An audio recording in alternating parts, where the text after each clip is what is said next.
ஓம் சக்தி சக்தியிலே திருப்பூர் சக்திவேட பொறுப்பாளர் நிரஞ்சனாவனுடைய கணவர் பெயர் ஜெயபாலாஜி. இவர் ஒரு சுகர் பேஷண்ட், 10 பிபியும் இருக்குது. இவர் ஒரு சமயத்தை என்ன பண்ணார், கால் கட்டை விரல் இருக்குது இல்லைங்களா, அது ஏதோ சைக்கிள் ஸ்டாண்ட்லேயோ 2 வீலர் ஸ்டாண்ட்லேயோ பட்டு இந்த கால் நகம் பேர்ந்து போச்சு. வைத்தியம் பண்ணியுமே அந்த புண்ணு குணமாக மாட்டேங்குது. சுகர் பேஷண்ட்டுகளுக்கு எந்த காயமானாலும் டக்குன்னு ஆறாதுங்களே, அதை பிடிச்சிக்கிட்டு படாத நிமிஷம் பண்ணது. டாக்டர் என்ன சொல்கிறாங்க, அந்த விரலை எடுத்துருவோனே அப்படி தான் நல்லா குணமாக, இல்லை மேலும் பிரச்சனையாகும் எல்லாம் மிரட்டுறாங்க. அம்மாட்ட போய் கேட்டால் அம்மா அன்றைக்கு மௌனம். ஆனால் மௌனத்துலேயே அம்மா என்ன சொல்கிறாங்க, விரலை எடுக்க வேண்டாம் அப்படின்னு சொல்லி சொல்கிறாங்க. நான் பேசும் பொழுது வா விரலை எடுக்க வேண்டாம்னு சொல்லி சைகையில் சொல்கிறாங்க. சரிண்ணா, இவங்களும் அதே மாதிரி கணவன் மனைவி 2 பேரும் திருப்பூர் திரும்பி வந்துட்டாங்க. மறுபடியும் 1 வாரம் கழித்து மறுபடியும் அம்மாட்ட போகும்பொழுது இதுக்கெல்லாம் டாக்டர் வந்து கத்துறான், என்னது இப்படி இருக்கிறீங்க, விரல் எடுக்கலைன்னா பூரா முழங்கால் விளக்கு எடுக்கிற மாதிரி ஆகிப்போகு, ஆச்சா போச்சா, ஏறி போச்சு அப்படின்னு பலவாறு கத்துறான். ஆனால் இவங்க சொன்னாங்க, இல்லை நீங்கள் பண்ணுற வைத்தியத்தை பண்ணுங்க, ஆனால் விரலை மட்டும் எடுக்காதீங்க. நீ சொல்கிறத நான் கேட்குறதா, நான் சொல்கிறத நீ கேட்குறையா அப்படின்னு அவன் கத்துறான். எப்படியோ ஒரு வழியா விரலை எடுக்க வேண்டாம்னு சொல்லி 2வது முறை அம்மாட்ட வர்றாங்க.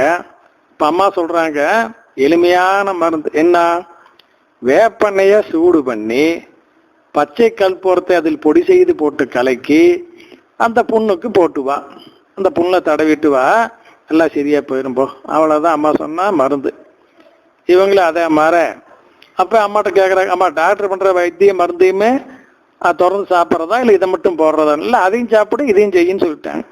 அதே மாதிரி இவங்களுமே டாக்டர் கொடுத்த மருந்தையும் சாப்பிட்டுக்கிட்டு இந்த வேப்பனையில் பச்சை கற்பூரம் சேர்த்தி அந்த தைலத்தை அப்படியே புண்ணு மேலேயுமே முழங்கால் வரைக்குமே தொடச்சி விட்டாங்க. என்னாச்சுங்க, சில நாட்கள்லேயே புண்ணு ஆறி போச்சு, இருக்கிற இடம் தெரியாமல் போயிடுச்சு.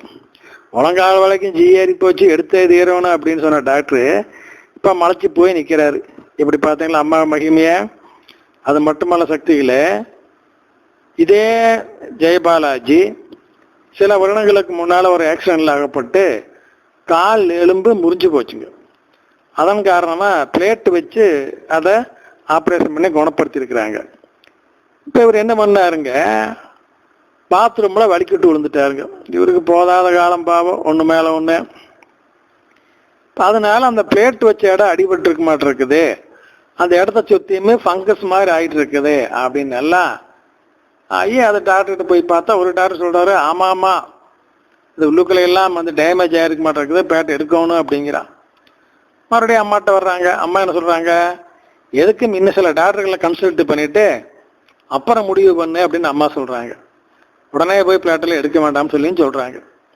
அதே மாதிரி இவங்களும் வந்து மேலும் நல்லா சில டாக்டர்களை போய் காண்பிக்கும் பொழுது அந்த டாக்டர்கள்லாம் பார்த்துட்டு ஒருத்தர் சொல்கிறாரு, இந்த பிளேட்டு வச்சு பொருத்தப்பட்ட இடம் மிகவும் நன்றாக இருக்கிறது, அந்த இடத்துல எந்த பிரச்சனையும் இல்லை, மேலும் பிளேட்டானது எலும்போடு நல்லா செட் ஆகி போச்சு, அதையும் போய் நீ தொந்தரவு ஒன்றா எடுத்துக்கிட்டு அதனால் அதை அப்படியே விட்டுரு, இந்த ஃபங்கஸுக்கு அதுக்கு சம்மந்தம் இல்லை, இது சாதாரண தோல் வியாதி, தானே சரியாயிரு, மருந்து போட்டால் சரியாக போகும்னு சொல்லி அனுப்பிச்சிட்டாங்க. பிளேட் எடுக்க வேண்டாம்னு சொல்லி. அதே மாதிரி பிளேட் எடுக்கலைங்க. அம்மா என்ன சொல்லி விட்டாங்க, அதுக்கு மேலே இன்னொரு உழவு, அவனை காலை நன்றாக ஊன்றி நடக்க சொல். முதல்ல வீட்டுக்குள்ள அந்த பிளேட் வச்சிருக்கிற காலை நல்லா ஊனி நடந்து பழக்க சொல். நல்லா ஊனி நடந்த பின்னால அப்புறம் வெளியே அனுப்பலாம் அப்படின்னு சொல்லி அம்மா சொன்னாங்க.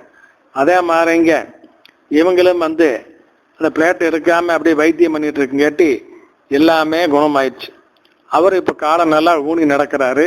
இப்போ எல்லாத்தையும் போல எல்லா வேலையும் செஞ்சுட்டு இருக்கிறாரு.